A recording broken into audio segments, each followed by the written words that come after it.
Hello everyone, welcome back to this class. So we will continue with the introduction to control system design. So last class we have derived with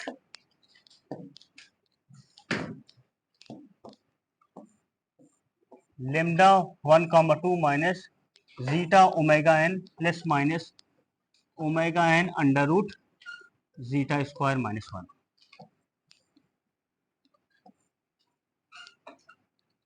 So we have considered the spring mass systems and we have reached to this lambda 1 comma 2. That means we have a two roots which can be written in this form. In last class we have already explained to you. Now, depending upon the zeta, where the zeta is a damping ratio, we will define three cases. One is under damped cases when the zeta is less than 1, and one is zeta equal to 1 critical damped case, and one zeta greater than 1 over damped case. So we will having three solutions.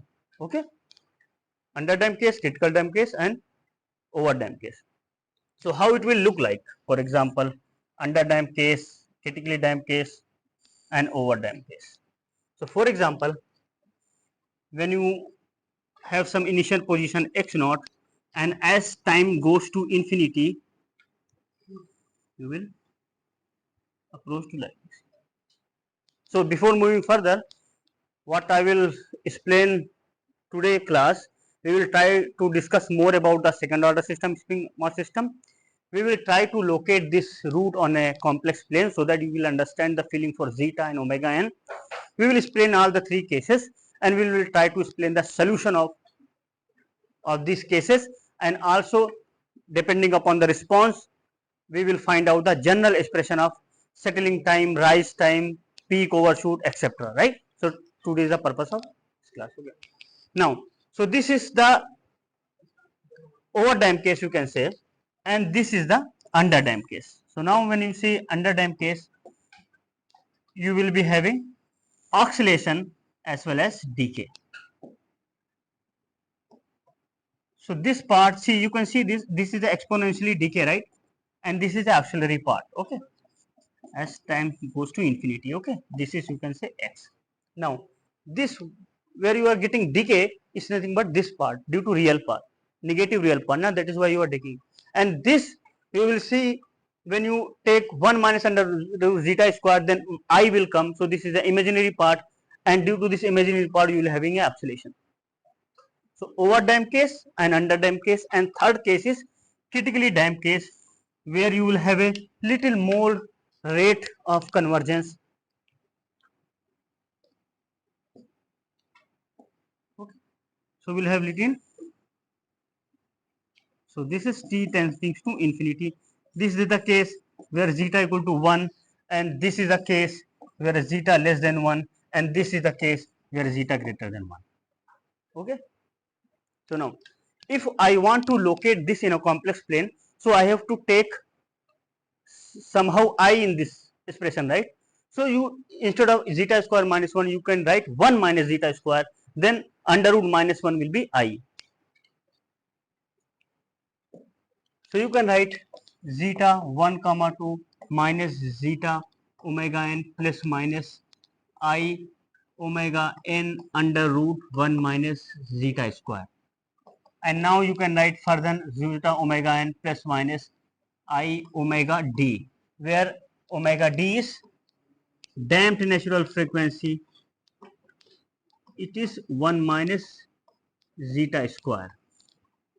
Now if I want to draw this in a complex plane, then what I will write? I will first sketch the complex plane, and then I will make it as a real axis, and this I will call a imaginary axis. So this is a negative real part, so I will locate somewhere here. Okay, minus zeta omega, and this is the imaginary part, so I will locate vertically. So this distance is omega d, and this is minus zeta omega. So according to the Pythagoras theorem, what will be this distance? This is what? Omega n, right?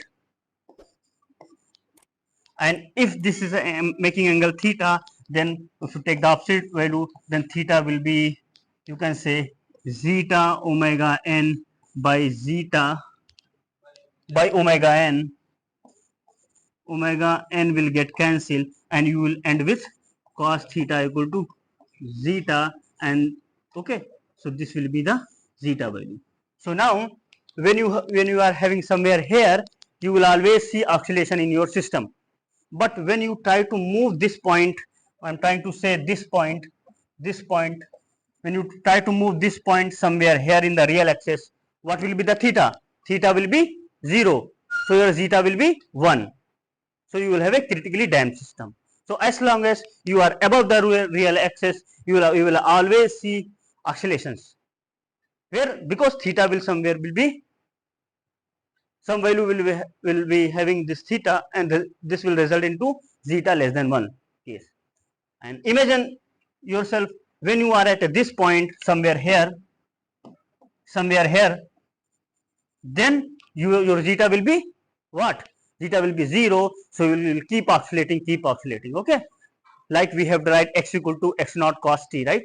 Cos omega t, where you have a zeta equal to 0, so you will keep oscillating neutrally stable case. So when you locate this root on a complex plane, you have a feel for what kind of zeta you want. For example, let's say if you have a system, you want to design the aircraft control system, you will check the natural response. If you locate the natural root, you will find out somewhere here. Now with the control system, you will try to manipulate your zeta. So you will take the feedback and you will try to move this root, and if you get the desired damping, then you will freeze that point. For example, if I take this is a simple case. I will draw one box here, and I will try to explain in this box only. Okay? Let's say this is the case where you have a more oscillation, okay, and then when I take the feedback and I'm trying to move this root, and something response I got like this, okay. So this is the zeta, where the zeta, let's say 0.3, and this is a zeta where 0.7. So I got 0.7 by moving this root somewhere here. So I got this desired response, so I will freeze my design because I want what I want, I am getting this. So that is the purpose of changing the zeta here, and that can be done using root locus. I will explain in the later lectures. Okay. So this is how it will look like. Okay. Now the things are clear to you, right? Now what we will do? What was the case? Y of s. If I go back to this uh, slide, what you are having? See, y of s by u of s 1 upon ms square plus cs plus k, that we have discussed, right? So y of s, f of s, we can write ms square plus cs plus k. Okay. So the question is how you are getting this solution. I will try to derive this first. Okay. And from this solution only we will derive this expression also. Okay. Now here I can write here, like for example 1 by m, and I can write s square plus c by m s plus k by m. So can I write this 1 by m s square plus 2 zeta omega n plus omega n square, because in last class we have explained to you, right? Omega n equal to under root k by m, and c by 2m is what? Zeta omega n. So you are with me, right? So now if I write 1 by k and k, so this you can write what? Omega n square. Okay, so you can write 1 by k omega n square s square plus 2 zeta omega n plus omega n square. So I am trying to say I can write second order system like this, s square in this form, right?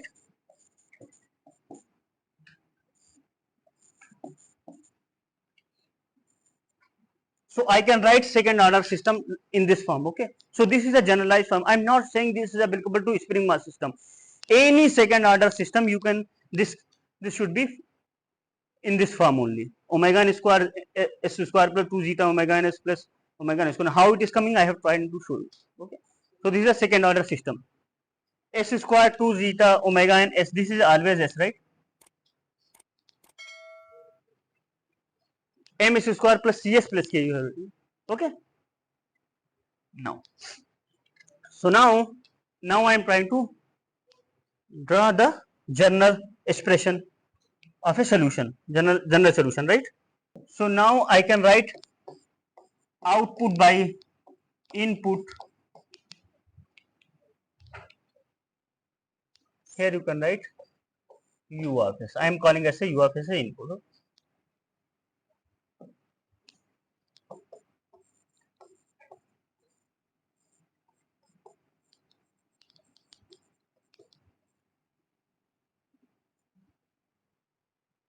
Okay.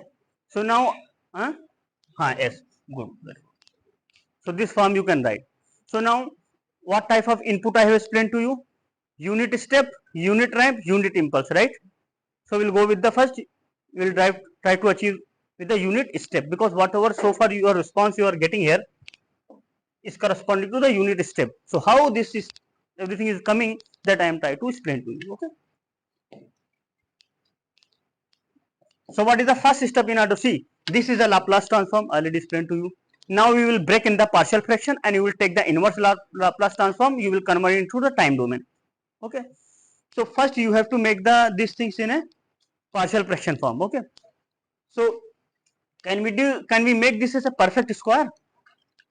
Like this, omega n square s plus zeta omega n whole square plus omega d square. Can we make like this? We can do, right?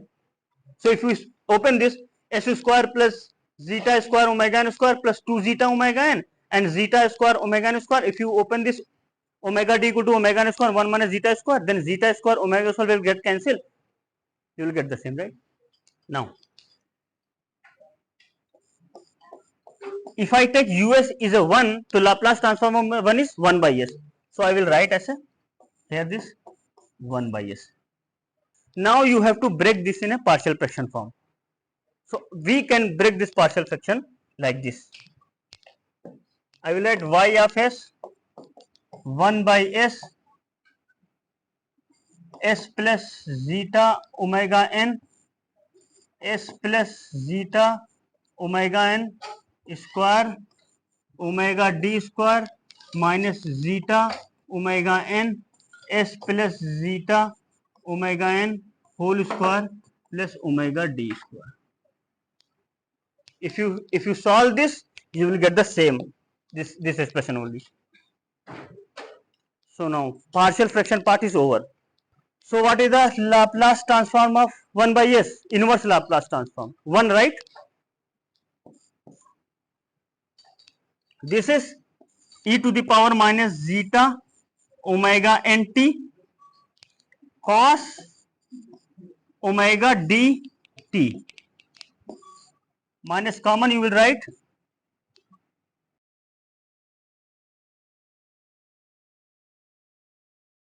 zeta under root 1 minus zeta square. So omega n under root 1 minus zeta square will be omega d.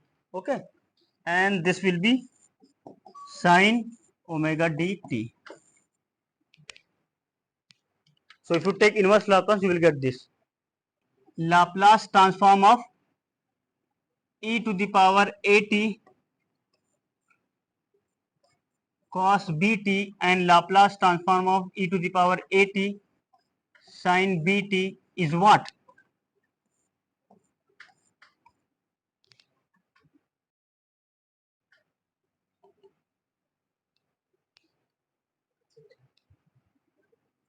S plus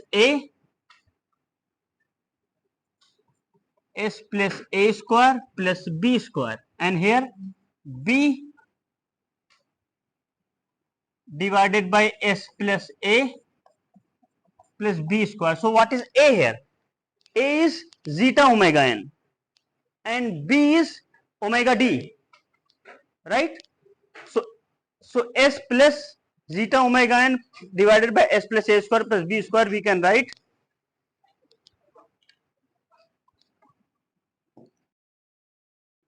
e to the power minus zeta omega n cos omega dt. So this way I have written. Okay. So e to the power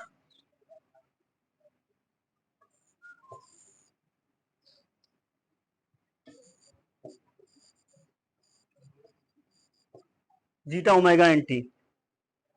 So now if you take Laplace inverse Laplace transform, so then I can write y of t. Okay.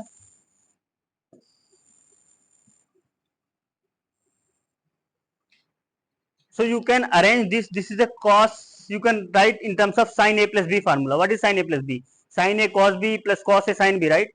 So if you do this, you will end with this expression y f of t equal to 1 minus, please be with me, okay, zeta omega and t.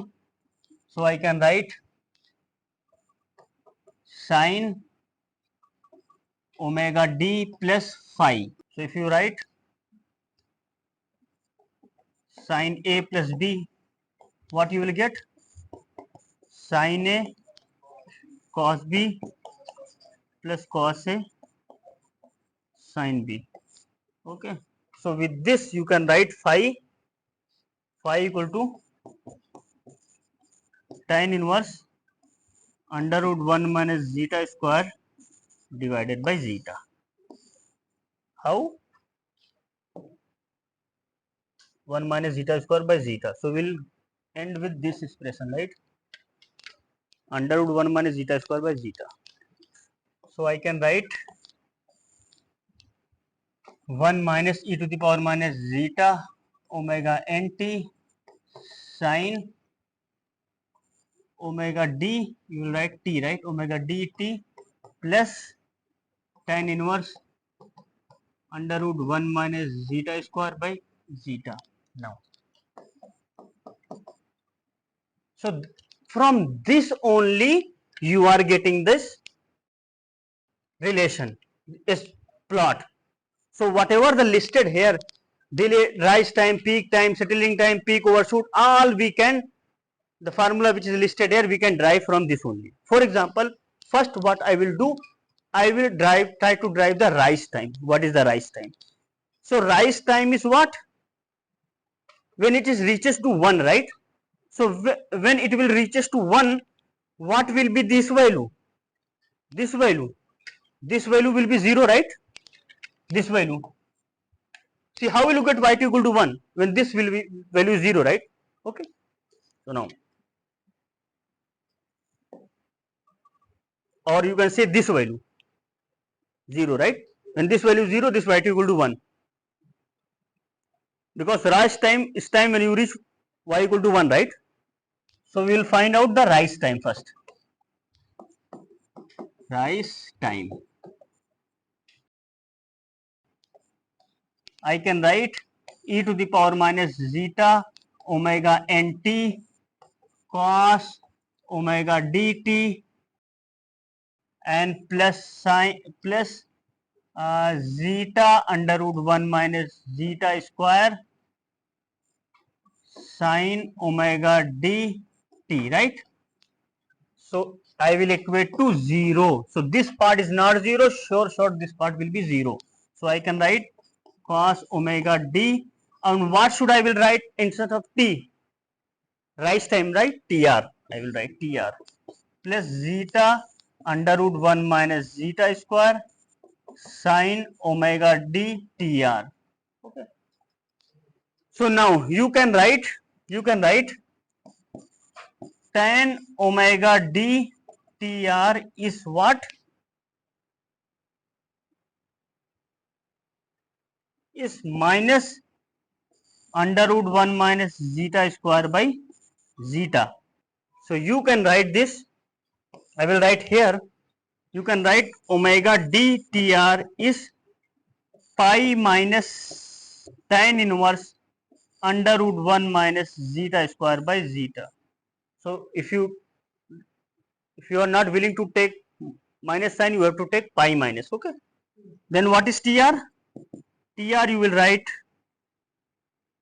pi, you will call this as a beta, so pi minus beta divided by omega d. So please note down this and you can see what I have written here.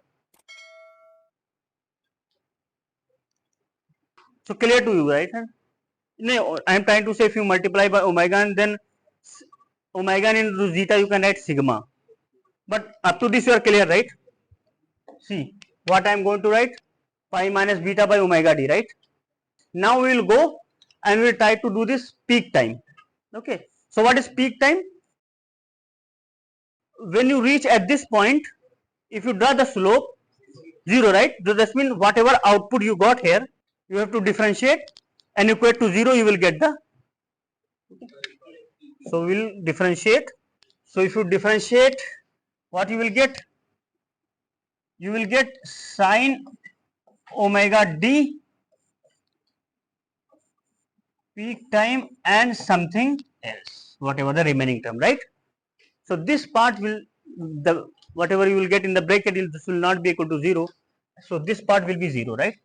So you can write sine omega d Tp equal to 0. So you can write Tp equal to, what is sine 0? Pi, 2 pi, 3 pi, right? So you can write pi by omega d. Pi by omega d. So this expression is also you are getting, right? Now, how will you find out this overshoot? Okay. See, solution you got this, right? You got this solution, right? How I am getting yt equal to them. Now, similarly, when you take zeta equal to 1, you will get this solution, and when you get zeta equal to greater than 1, this solution. Okay. So how will you achieve this expression? Zeta greater than 1. So zeta greater than 1 is peak overshoot. How will you find out? Peak overshoot this way you can find out. What is this value? 1 minus this, right? 1 minus yt, right? Okay, 1 minus yt. So I will write peak overshoot 1 minus yt, right? 1 minus, or you can write yt minus 1. Yt minus 1, right? So what is yt? 1 minus e to the power zeta something, right? So you can write minus e to the power zeta omega and t, right? And you will write sine, you will write cos, right? Cos omega d t and plus zeta under root 1 minus zeta square sine omega dt, right? So we have to put pi by omega d, right? So minus e to the power zeta omega n, and what I have to put? Pi by omega d, right? So if I put pi by omega d, cos pi is what? Minus 1, right? And this part is 0, right? So minus minus plus, right? So e to the power minus zeta omega n is what? Pi. What is omega n? Omega d, omega n under root 1 minus zeta square, right? And omega n will get cancelled, right? So please check same thing I am getting or not. Will go, right? E to the power minus zeta pi divided by under root 1 minus zeta square, right? So e to the power minus zeta pi divided by 1 minus zeta square. So I am trying to explain each and every term here why we are getting this thing. And there is a, you can see, I have not done very complex mathematics. See what I have done, I have just generalized second order system, and then I have applied this unit step, and then partial fraction, and then inverse Laplace. I got the solution, and finally I am commenting this. See how I am getting this, how I am getting this. So now you can see this derivation I told to you. This one also TP, this also peak overshoot. How to find out this? See, directly you have found out using this relation TR, TP and peak overshoot MP. But this has some settling time. Okay. So now what you can do, this is your step response. This is a 1. Now you take 1 plus 1 1 minus zeta square point and 1 minus 1 upon zeta square point, and you vary with this like this 1 plus e to the power minus zeta omega n t under 1 minus zeta square. So your curve will be like this. Okay. Settling time is what? When you reach at y equal to 1 with 2% steady state or 5% steady state error, right? I can take time scale as a t, 2t, 3t, 4t, where t equal to 1 upon zeta omega n. So now, when you plot at 4t, you have a 2%, and near 3t, you have a 5%, right? So you can write, what you can write? T is settling time as a 3t, right? From this graph, you can have 3t. If you have 2% criteria, if you plot this, you will get simple. And when you have 2% criteria, you can write T as 4t. And when you put T, what is sigma omega n? 3 by sigma. Similarly here, 4 by sigma. So what is 2%, 5%? 2% and 5% are the steady state value, right? That means you have not exactly reached to 1. Instead, you reach 0.98. So you can see at 3t you have reached to 5%, right? And if you obviously when you go little higher time, you will reach from 5 to 2, right? So at 4t you will reach 2%. So that is why 3 by 3t, 4t, t is 1 by zeta omega n, zeta omega n is sigma. So that is why here it is written 4 by sigma and 3 by sigma. So which one is greater? Greater 4 by sigma or 3 by sigma? 4 by sigma, right? So this part, all part is clear, right? Okay. Now you no need to derive this zeta equal to 1 case. What you can do, if you go back, what was the solution? What was my solution? Yt equal to 1 minus e to the power minus zeta omega n t cos omega dt plus zeta under root 1 minus zeta square sin omega dt, right? So this, right? Now if I put zeta equal to 1, this will become infinity, right? So that now this will not making sense, right?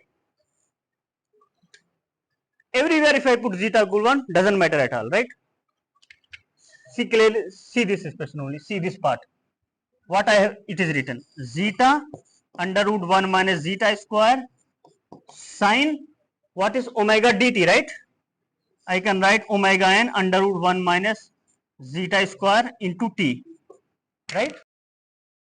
From this you can write limit what you can write sin omega n 1 minus zeta square under root 1 minus zeta square, and limit zeta tends to 1, you can write omega n t, right? From the limit theory I can write, right?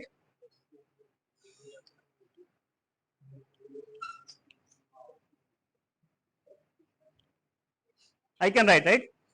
So instead of this expression, this part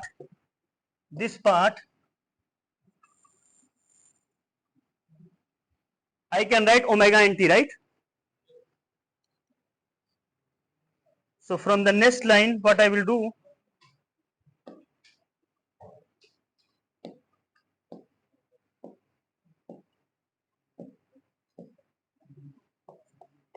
yt 1 minus e to the power omega n t. Now zeta is 1, right? Cos omega t 1 minus zeta square, this will become 0, right? Or 1, right? This will become cos 0 is 1, right? 1 plus, and this is what? Omega n t, zeta.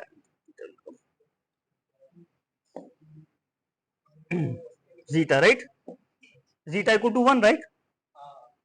zeta equal to 1. No doubt, right? So what is the solution? See, 1 minus e to the power minus zeta omega t, 1 plus omega t, right? How you are getting, right? So this is how you can actually derive. No need to draw separately. See, use your brain and you can actually rewrite this equation and make it as a critically damped case. Okay. So I hope you will be able to do this, right? This is also very simple case, right? Okay. So up to no doubt about the second order system, right? So now up to this, I have tried to explain you the actual meaning of this first order system, second order system. So you should have a actual feel of what do you mean by second order system, what do you mean by first order system, because understanding the system and its order is very much essential in order to design the control system. Because if you know the system, you will know your zeta, omega n, you will put the same in a complex plan, then you will have a feel for how my aircraft response is coming and what I am trying to get after manipulating zeta. So this knowledge I have built to you guys. Now from the next lecture, what I will try to give you the lecture on how to approach the control problem. If these things are clear to you, then how will you approach the control problem? That we will discuss in the next upcoming classes. Thank you so much.